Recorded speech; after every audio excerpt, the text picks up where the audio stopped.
Our team name is a team. You can go ahead and say it, Peter.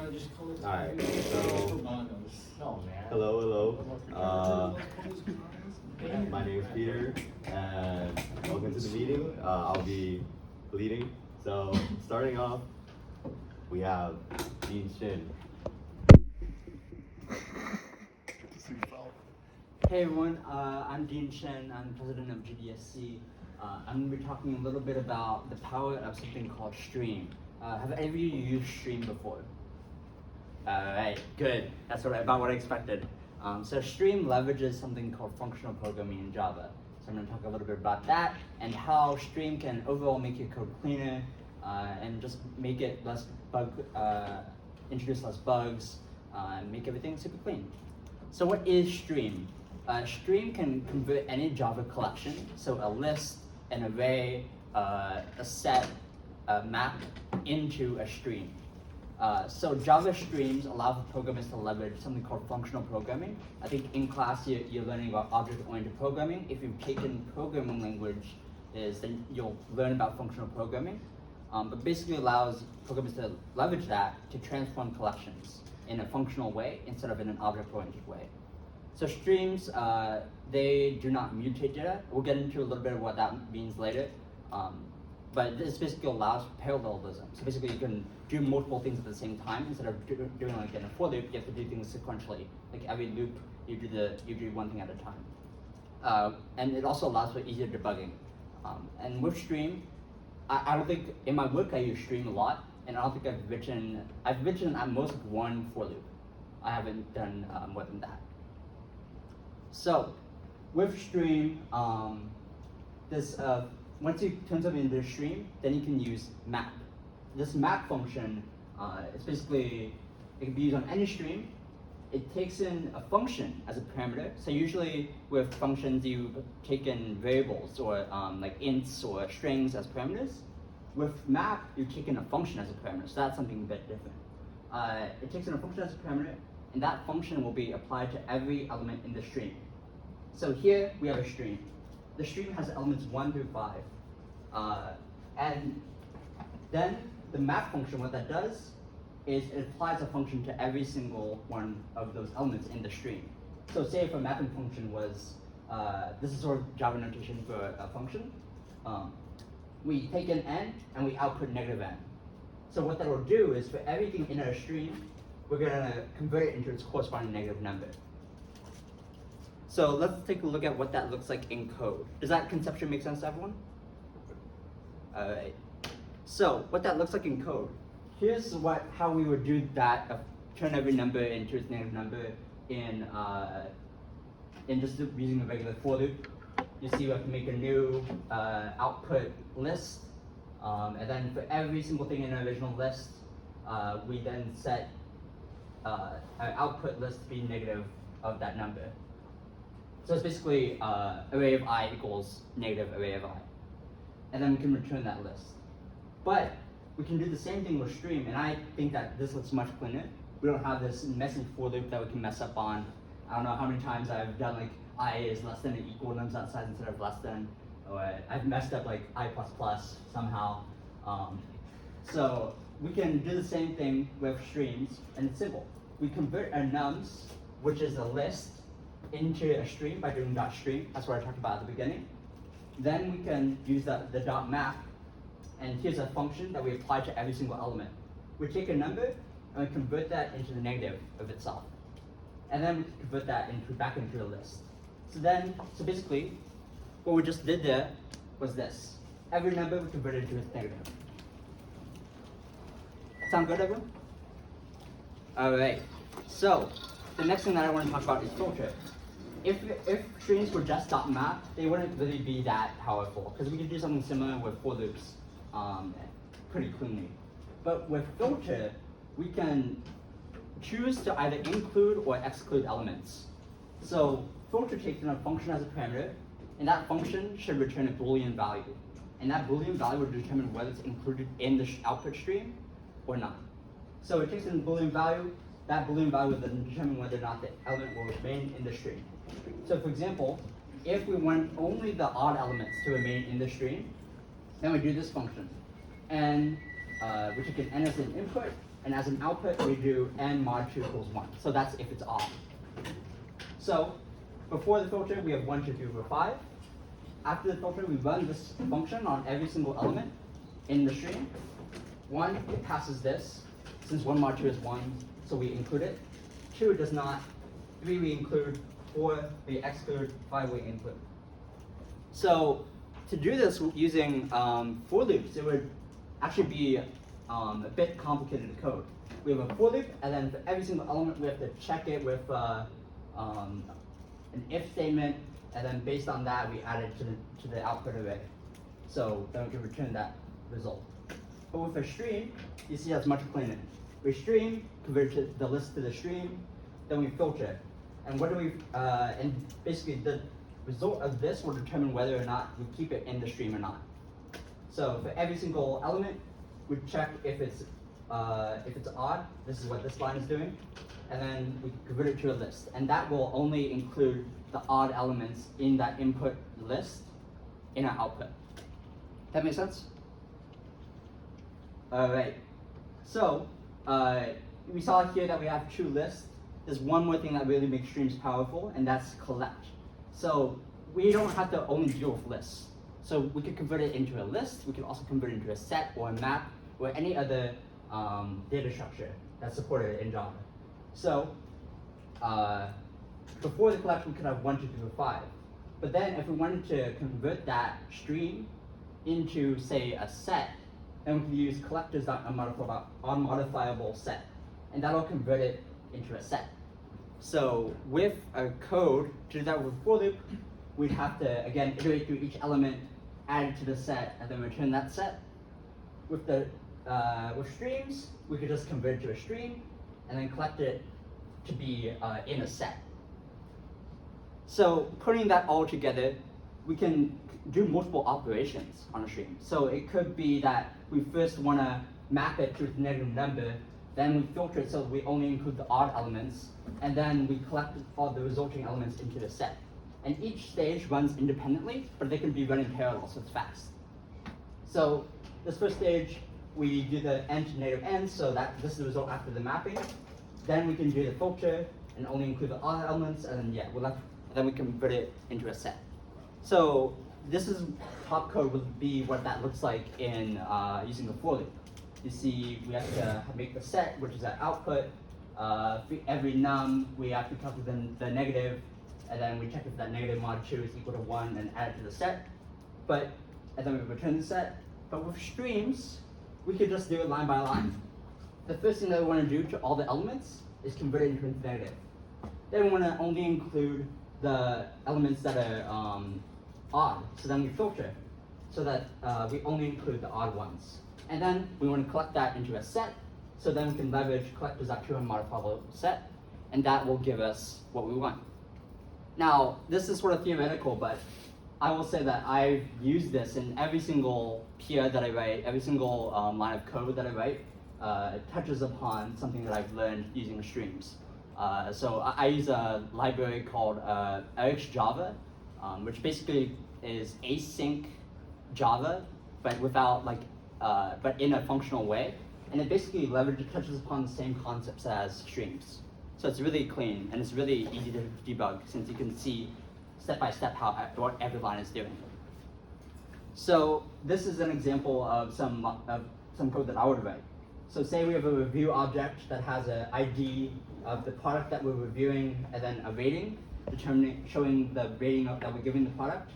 We can get all the reviews for a product that are above a minimum rating by, again, using the stream library. We can get all the reviews from the database, stream through all of them, and filter it so that we're only including the products that match their product ID, and the rating is above the minimum rating. So, again, that was streams. I really think they're a cool way to leverage functional programming in Java. Other languages have something similar. I know C# has something called link. I don't think C++ has anything functional, but I definitely recommend learning more about functional programming and streams so that you can make your code cleaner. Thank you, everyone.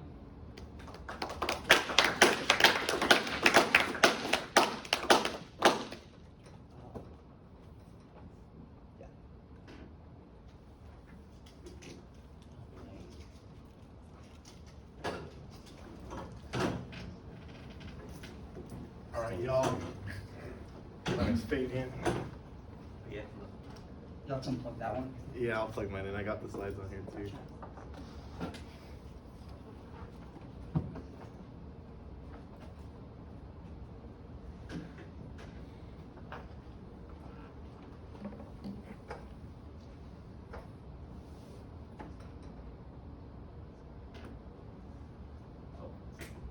Why isn't it working?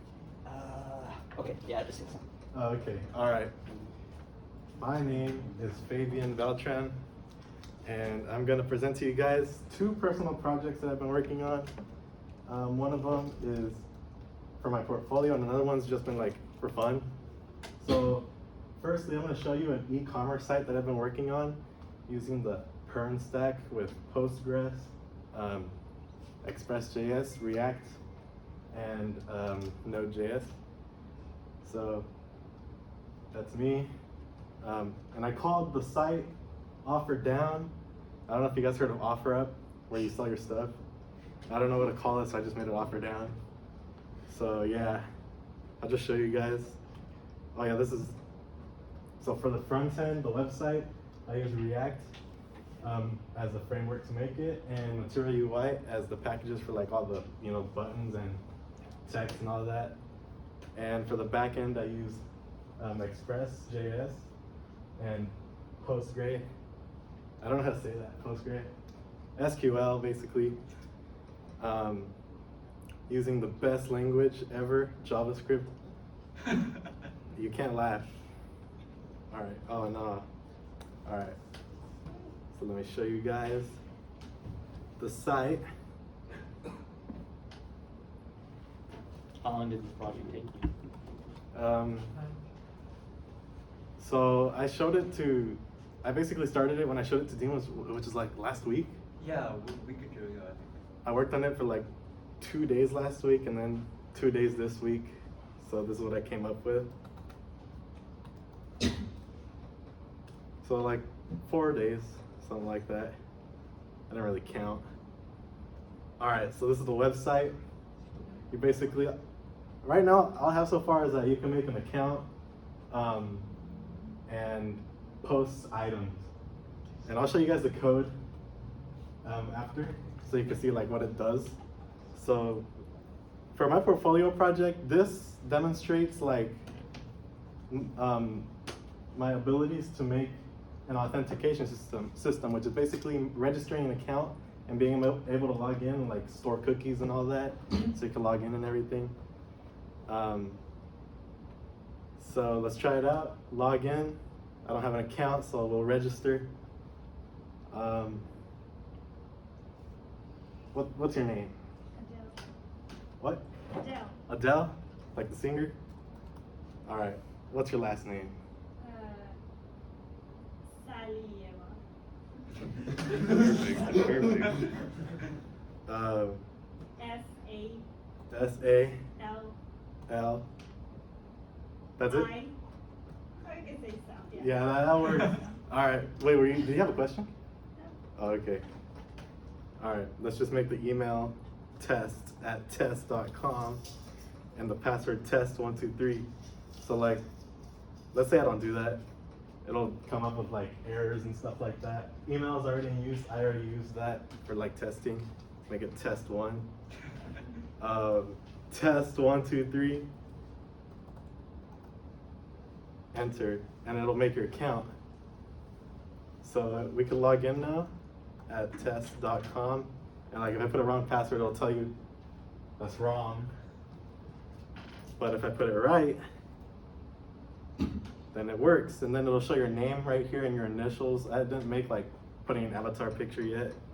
You can look at products. This one's by John Doe. Yeah. All right, what do you guys want to sell? Dean. Dean. All right, Dean. All right. At least make me expensive.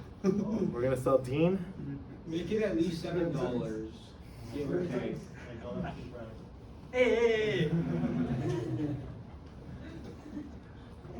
All right, we're gonna sell Dean.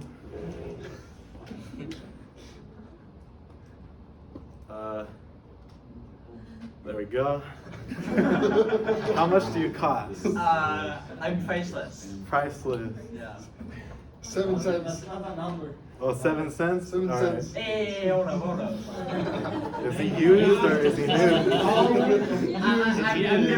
new, I swear. All right. Open box. Open box. All right. Leader of It's starting to look like the black Google. market. Whoa. I can vouch from Developer experience. Fund. I mean, He is used but works good as new. I think. So pick up or delivery? 7 cents or best offer. Pick a Pick up. All right. Or best offer. We can publish it. When we publish it, it'll be officially on the website for sale. He's right there. He shows up. All right. So how does this work?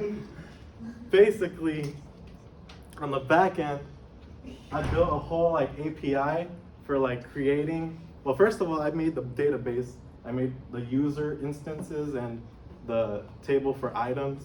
So when you sign up, you'll send like a password and it'll hash it out. So like it's encrypted and it's harder to steal and stuff like that. I'll show you what that looks like if we go to Postgres and I show you the users. I'm bad at explaining things, so like if you guys have questions or if I miss something that would be interesting, just tell me. Yep. Oh yeah, that looks way better. All right. How exactly would you define an API and like how, like what does it do and how is it implemented? The into- API? Yeah. So how the is it- API is basically how I'm getting the database and the front end to talk to each other. So the front end is basically the client, the computer. It doesn't have access to the database or anything. So the API is basically, if you want to get something for the database, you go through the API, you ask it, can I get this? And if it's like, let's see, something private, for example, like your password or something, if you wanted to check, like for example, logging in, you want to log in, right? You send to the API the username and your password. It'll decrypt the password that you sent. It's gonna check, does this match what his password is? And then if it is, it'll be successful and it'll redirect you and to the home page. If it isn't, it'll say password incorrect. So basically the API is what the website, the front end, talks to in order to get data back. Is it considered front end or back end? The API? API's, yeah. Back end. Yeah. Back end. It's the part that the client can't see. Yeah. Can't see that part. So let's look at user star. I've already learned Postgres SQL like last week, so yeah. Shoot, no. See, it'll show the two users that I made right there. How did I make? There we go. All right, John Doe, which was my test one, and Adele. And the password isn't test123 because it's encrypted. It looks like that, so if somebody breaks in, they can't steal it. And the creation date of the account. So that's for like the accounts. And then the items that I made. There's two items that you guys saw. Dean, we sold Dean for 7 cents. Let me make this bigger so it actually, hold on. All right, X. All right, we got 2 records in the database.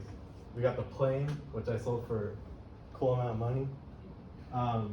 And like the description, basically all the properties of that item. Then we have Dean right here, we sold them for 7 cents, it's all right there. So when the website requests all the items to display it, it's gonna return everything in the database for the items. So like we can make like so many items and all that, and it'll keep expanding the database and all that. And if we look at the code, I'll show you guys how it's made. Oh God, The front end.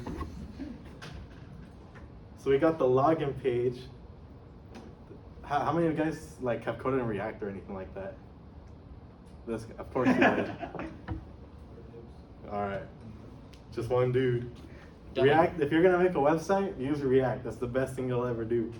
Plain HTML sucks. All right, You prefer this one over vanilla? vanilla sucks. Can't do anything with it. And if you do, it'll take like forever.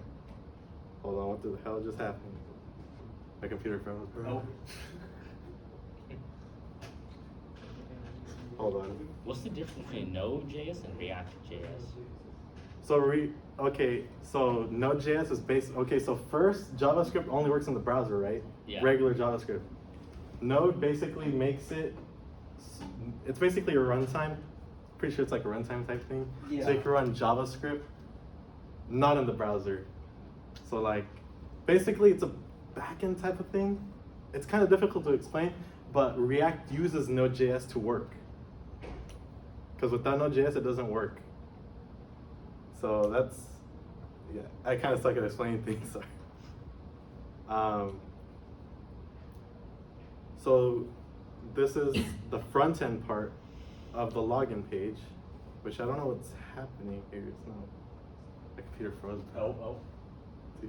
You want to switch over to the other one and just go through the slides on that one? Yeah, I guess. Let's see what's going on here. Oh, I think maybe. I think it works. It works now. It works now. All right. So it's basically all it does. Like, okay, the login page. We got the two buttons, login and register right here. And then we got the text fields, which are right here, text field. And these two, this is an array of both of the text fields, so I don't have to rewrite it over and over again. So I just made it once and had it rendered twice for the email and password. So that's how that works. And then for the items, I think it'll make more sense if I show you the items page and how like I got the front end and the back end to communicate with each other. So if we look at the items page, where is basically where I showed you guys that. You just call me that.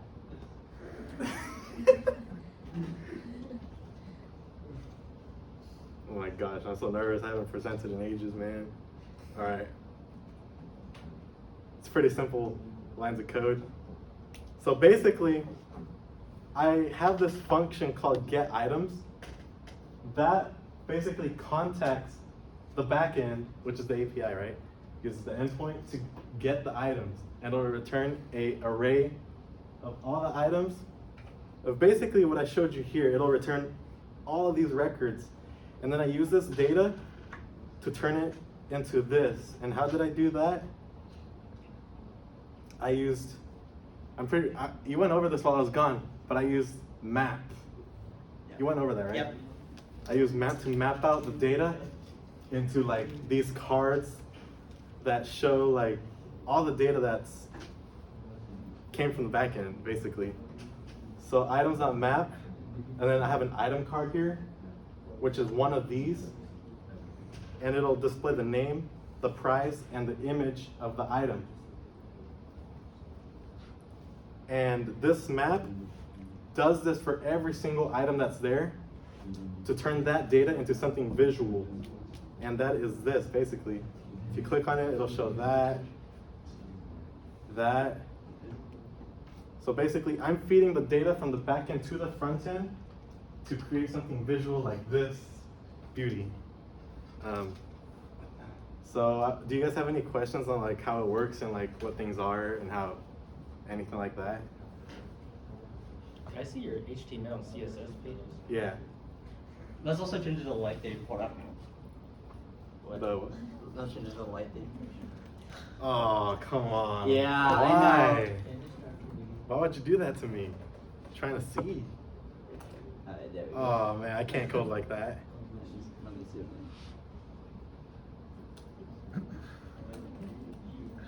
Alright, there you go. Thank you. Was it too small in there? Yeah, a little bit. Oh shoot, sorry. Oh, what the hell is this, man? Okay. All right. You want to see the code, the front end code? So in React, it's kind of an HTML style with the little these signs, you know? Angle big packet. Yeah. But it uses components, so like each of these cards that I showed you guys, each of these, if it was in vanilla HTML, I'd have a bunch of lines of code repeating over and over again just to show these like over and over again. But with React, it solves one of those problems by just this item card right here is this file right here. Now, I could have just copied this entire thing. I could have copied that entire thing and pasted it like 10 different times for like 10 different items. But I didn't have to do that because I had to make it one time and React make it so I could use reusable components over and over again. And it kind of looks like HTML because they made it so you could easily transition and stuff like that. For CSS, for the package that I'm using I showed you guys that I use Material UI. We don't use CSS. CSS is the backend works of it. It's like working backend, but like directly the developer doesn't write in CSS. I could, but with this package, it's not really necessary because this SX right here is like saying style in vanilla HTML. MT stands for margin top, margin bottom. This just makes it easier. Instead of having a bunch of CSS files, we'll just put it in directly. And that's basically how that works. The login page is right here. There's this component called stack, so it would stack because we know that in vanilla HTML, we would have to use like flexbox and all that in order to do that, and that's so time consuming. So these packages help me out by doing that all for me, and all I have to do is write my code like what I want, and it'll automatically like align everything. And another cool thing with the website is that I made it responsive to all screen types. So like, let me add a few things right here.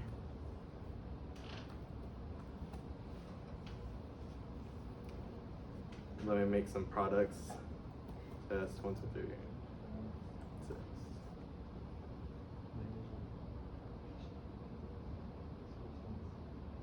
All right. Like, what if we're on an iPhone or something like that? It'll work seamlessly. What if we go here? Okay, I think with the HTML it just acts like that. I mean, the HDMI just acts weird. Okay. And now it's doing that. All right. See, it's responsive once we make this bigger. Yeah, I think the HDMI just like Yeah. Make it bigger, it'll adjust to the screen size basically, which is an issue you'll probably have with vanilla HTML, which you can solve, but it's just so time consuming. React just solves a lot of these problems already for you with the packages that you can install for it. Basically, yeah, I use a grid system to make it responsive. So like, for example, this, when it's big, it uses a grid of 4 per row. But I made it so when the screen gets smaller, it becomes 3 per row and 2, and it doesn't look wonky. Like, I don't know if you guys tried, like when you guys make a website, you made the screen smaller, would it look all wonky and everything? Yeah, that's all. The grid system solves a lot of those problems. And even when you make here, I don't think I made it responsive for this, so like if it's not responsive, it'll look wonky like that, all tiny and everything. Yeah, so that's my portfolio project, and that's pretty much that. So you guys have any questions before I move on to the next thing that I made? Go ahead. Do you plan on doing like any email authentication type of thing on the back end? Because you could technically get flooded by bots just for you. Oh yeah, I know. Because you don't have any email authentication. Yeah. Right now, as a portfolio, I'm not planning on going that in depth. I could do that, but as a portfolio, I'm mainly focusing on like the important things, not like security measures like verifying your email, because I'm pretty sure I would actually have to buy a server to like have like a bot send you an email to verify your email and all that, and then that would be like extra stuff that when you're in a real company, I'm pretty sure they take care of like providing you with those things for you already. But it's definitely possible. This demonstrates like tokens, like creating cookies when you're logging in and everything. That's all I'm trying to show to to an employer. But that would definitely be a good idea, and I would probably look into that and how to make that. I haven't looked into that yet. Any more questions? Go ahead. How does it encrypt the password? So I use a package called Encrypt, and I'll show you right here. if I go into the backend folder, backend, controllers, authentication. So when we register, so this bcrypt, yeah, this HTML makes it laggy. It's called bcrypt. I installed this package. I have this hash function that comes with it, right? When you register, this is the register function in the backend. It'll take all your information. It's gonna hash the password using this function. So that's basically what makes it look all unreadable and everything, and encrypts it. And the only thing that can read it is basically that same package.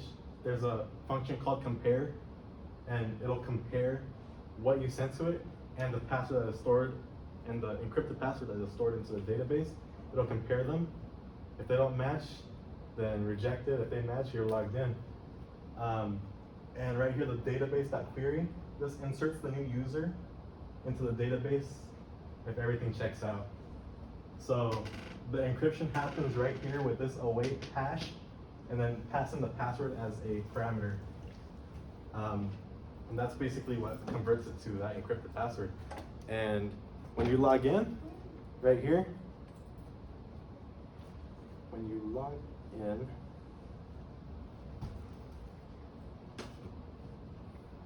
let's compare, hold on, I think it's over here, middlewares, authentication. Sorry, this code got so messy.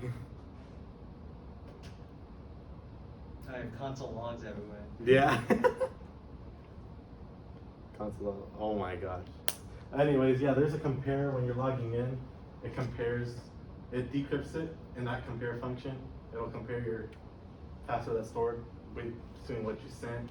Matches, checks out, you're logged in. That's basically how it works. And the backend just does all the work for you. Especially the packages, they help a lot. So yeah, any more questions? All right. The next project that I've been working on is, if this will work.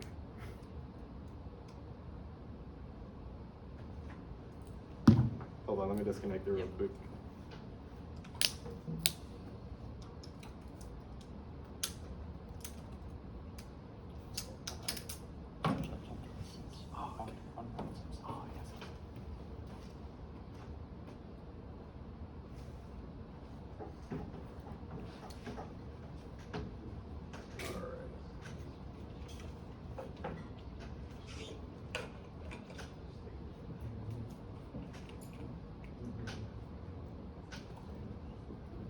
All right. Is it your computer itself? Oh, okay. Never mind.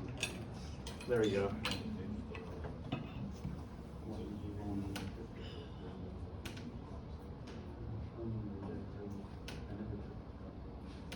All right, so my next thing that I made was a Discord bot. I made a Discord bot, all right? And I called it the Octobot. So I called it that because an octopus has a bunch of arms, and I basically want to make a bot that does everything, like everything. Music, moderation, role reactions and stuff like that, all together, put into one. So some cool things you could do with it: look at Minecraft server information, Spotify music. You could search Spotify stuff, best song. You could get random pictures of dogs. You could look at your server information, like how many text channels and people you have in your server. Information about your own Discord user, like when you registered and stuff like that. Banning people, you could ban people. Yeah, banning. You could get colors based off of a hex color code. Warn people, like give people warnings if they're misbehaving. And you could get random pictures of pussies. So yeah, that's the bot. So how did I make this bot? So basically I made a backend with, again, Node.js and the database using MongoDB to store like all the warnings and stuff like that. And like your moderations and like your server settings for the bot. And I made a front end for the settings. So like if you want to change the settings, you could do it through a website and it'll work. And the bot itself, which actually is in the server that you put it in. So I'm gonna get the bot up running for you guys to try it, and then I'll answer your questions on how it works and like show you the code. So Octo, I'll be done in like 3 minutes.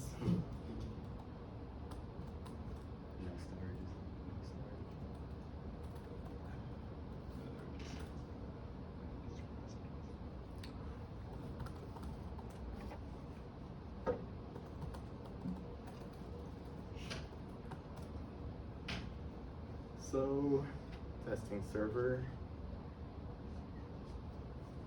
All right. So if you guys want to go on Discord and you guys could like check it out, use the commands. And if you have I any, can ban someone. huh?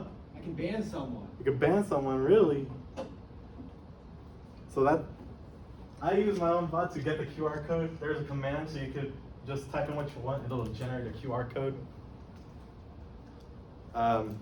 So if you guys want to try it, there's the QR code.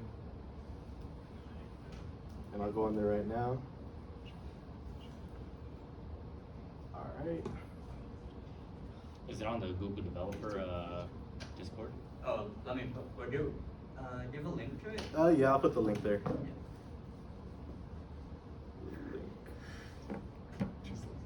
It's tough. I don't think it would like connect, right? From like that far. Yeah, it's there. Yeah.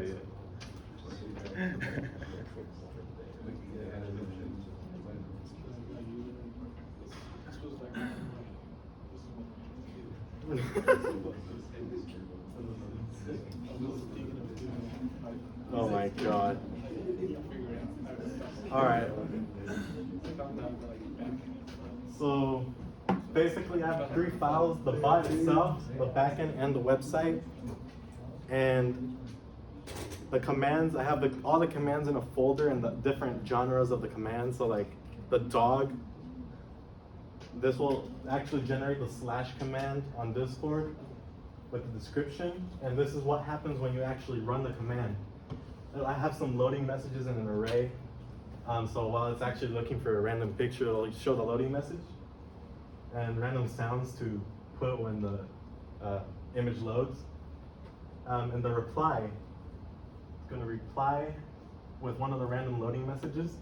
And then it's going to use an API that I found online that basically returns random dog pictures. And it'll make an embed and put the dog picture there, which if you actually try it, it'll work. It'll show the dog pictures and all that. There's a dog. Oh yeah, I think it's not running right now. Oh, what happened? Oh. Man, I think Someone it tried to broke. probably ban without having permissions. Yeah, I think I forgot to put a check for that or something. I tried to ban someone. Yeah, I gotta fix that, the permissions. Yeah, dog pictures coming right up. Hey. Yeah. Spotify search, what's your favorite song?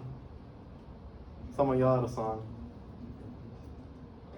Through the fire and flames. Through the fire and flames? Yeah.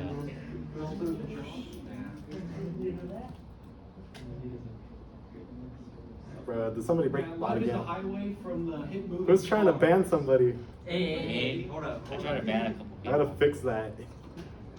Spotify search.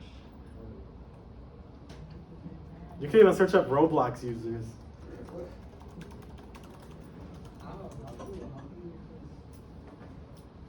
Who's trying to ban somebody? So They keep when breaking you- the bot. When you look up like a Spotify song, how does it connect to Spotify itself? Does it connect to Spotify's servers and like? APIs. Okay. So that's the answer, and I'll show you how that works. So basically on Spotify, for Spotify you need a specific key to actually get access to the API. You can't, like everybody just can't go to it, but it's free. You just need a Spotify account and make an application through Spotify to actually get a key. And with that key, when you send a request to Spotify to get that information, they'll send that key to them. They'll be like, oh, okay, this guy has a key. And then they'll send you back the information. So like if I go to Spotify right here, I have a lot of code. For the songs, for example, it'll do the Spotify search, which is a function in utils API. Spotify. I made such a mess. Let me see where I put it. API.fun. Alright, we got Spotify right here. And that actually goes to the backend. So if I go to the backend, utils API Spotify. Alright, it gets the token, it saves that token, and with that token, every time you go to Spotify, it'll send that token and return what you search for. And the query is right here. You type in what you want there, and Spotify will reply with what you wanted, which is a list of songs or artists or whatever. Based on the query, right? The Yeah, search. exactly. So all the responses come in like JSON. You guys heard of the JSON? And then I don't know what it is. JSON is basically, it stands for JavaScript Object. Notation. Yeah, it's notation. And it's basically a way of displaying data, objects basically, and each object is a song with different properties. And then I turn that into like Discord embed, so it's easily visible and like displays the way it does. You guys know what embeds are, right? Embeds are like these things right here, the little boxes with the titles and everything. That's what they are. So yeah, that's the bot. Do you guys have questions about the bot? Guess not. Oh. How do I use Discord? Oh, you don't know how to use Discord? Like, how do I activate the bot? The bot is a little bit broken. Yeah, Yeah. somebody who's trying to ban doing something. Yeah, there's some kind of issue there. Alright, it's running again. Also, it works. I could even make an announcement in general. Announcement. GDSC. It doesn't work. Yeah, every time I don't know who's breaking it. What?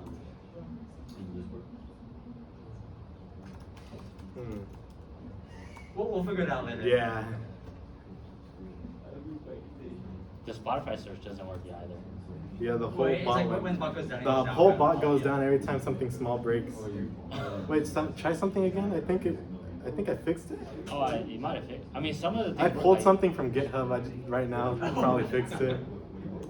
The color random works. I think I fixed it. I just forgot to pull something from GitHub. Oh, okay. Yeah. It's because I work on my other computer and then I put everything on here. Oh, never mind, it broke. See if I can Oh ban yeah, myself. it's the ban command. It's the ban I can command. ban the bot. Don't do the ban. It's the ban command? Yeah, don't do the ban. Ban command. doesn't work. Yeah, it's the ban command that breaks the whole bot. Oh. The ban bans the bot. Oh my god. Yeah, because you could ban the bot. Yeah, that's the issue. It keeps crashing because you can't do that. Here, let me try to unban the bot. How about we just don't use the ban command? Yeah. Okay, yeah. Alright, so yeah, that's that. You can even make an announcement. GDSC announcement meeting now. Okay, who broke it? Who broke it? So yeah, that's basically the bot. If we look in Mongo,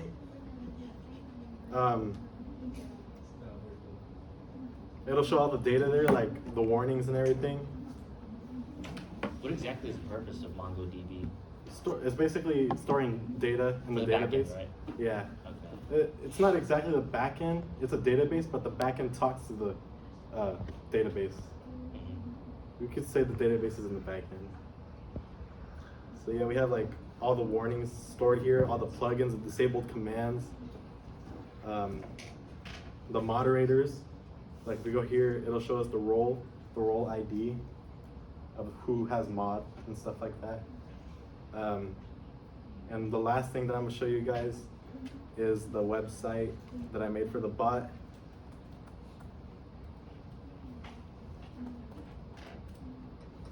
So if I wanted to like import your bot into my server, is that where I would go? The website? Like yeah, if I wanted to have that bot onto my server. Adding a bot is basically just a link, Yeah. but yeah, there would be.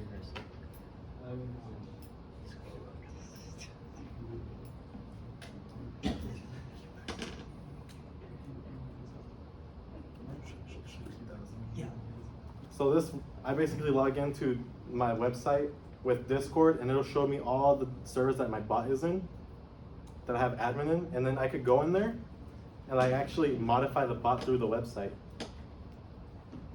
So like, you see the name right there, it's called Octo.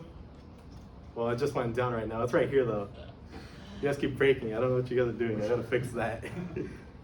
We could call it Dean Shin. And it'll change on Discord. Dean Shin. It works. Oh, it works fast. It's probably because I'm running it locally, that's why. Yeah. Octo, if I name it, what's your name? Evan. Evan. Update through the website. And bro, don't tell me I got rate limited.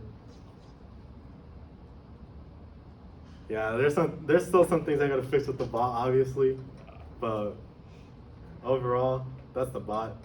This website, you could turn off the commands and stuff like that, like this, and it'll confirm it in the corner right there. You could add mods, the moderator role. It'll show you even the role color. Losers. You could turn on plugins and stuff like that. So basically, that's the bot. Yeah, that's it. Thank you guys for watching.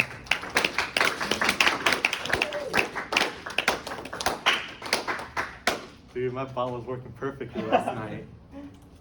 That's code for you. I know. Thank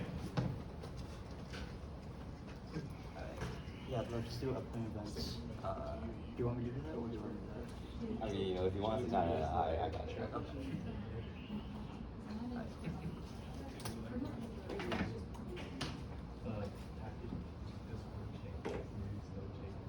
For some quick announcements, Tuesday of next week we have coding interview practice. You know, come if you want to learn like what it takes to get a job. Yeah, you can put it on Discord and stuff. Yeah. All this information should be on Discord too. And then Thursday next week we have game night where you could play games, get to know more people in the club, make some connections, be inspired by some smart people. And then the Tuesday after that we have another one of these where 2 more people will probably present about what they worked on, and yeah. Yeah, and then if you want to be the presenter next time, there's a channel in the Discord, I think called #MeetupPresenters. If you get asked to the server, then post in that channel. I'll reach out to you, then we can set something up for next time.